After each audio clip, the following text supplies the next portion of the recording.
Сәлем оқырман. Ер жігіт Мадина жайлы сөйлесуді тоқтатар емес. Шынымен де жігіт жақсы көріп қалды қызды.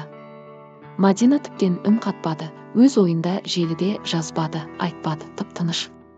Ер жігіт алдың күні мазалап жүрген сұрақтарынды қойындар деген оқырмандарына. Сол сұрақтарға әлі де жауап беруде.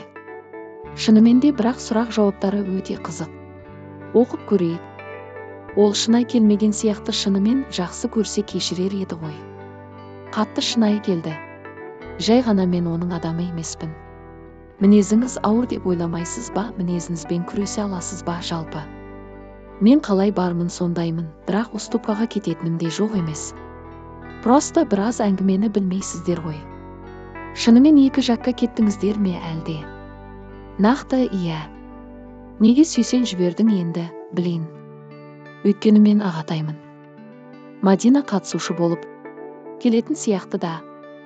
Осы сұрақты маған көбі қоюда екі түрленіп қойып жатады. Әркім өзі біледі не істесе де. Осы сұраққа жауабымен ешкімге кедергі бола алмаймын. Маска қыз ғой Мадина подписчик жинады, все. Олай жазбауларыңызды өтінем, оның да намысы бар. Меніңше сіздің жолындағы қыз іздейсіз қарапайым, ақылды, діндегісі болса, ұнаса ол өте керемет негізі. Тіпті Сержанға да сұрақтар қойыпты Мадина мен ер жігіт қайта қосасыз ба деп. Сержан болса бір айтқаны екеуі де өздерінің шешімдерін қабылдады дегендей. Ер жігіт кеше айтқандай таныстықты нақты не үшін тоқтағанын білмейді. Мадина болса эфирде менің адамым емес, мені алға сүйрейтін адам керек деген болатын. Солай енді шынымен үміт күткен едік осы жұмыстан. Қалай жақсы басталып келе жатқан еді, бірақ соңында нәтижесін көрудеміз енді. Ал оқырманның пікірі әлі де толуда. Соның көзге түскенін оқып берейін. Құрметті көпшілік, қазақтың қара баласын табаламайықшы. Алланың ісі ғой, қыз аспандағы айды сұраса не істейді енді. Ер жігіт өте ұстамды, сабырлы жігіт.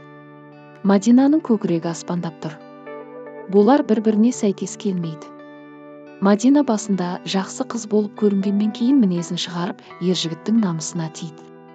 Апасы солай тәрбие бермеген шығар, бірақ бұл қыз осы мінезімен ұзаққа бармайды. Ер жігітке басқа қыз керек. Тоқтаған дұрыс болды, дейді оқырмандар. Ал сіз қалай ойлайсыз?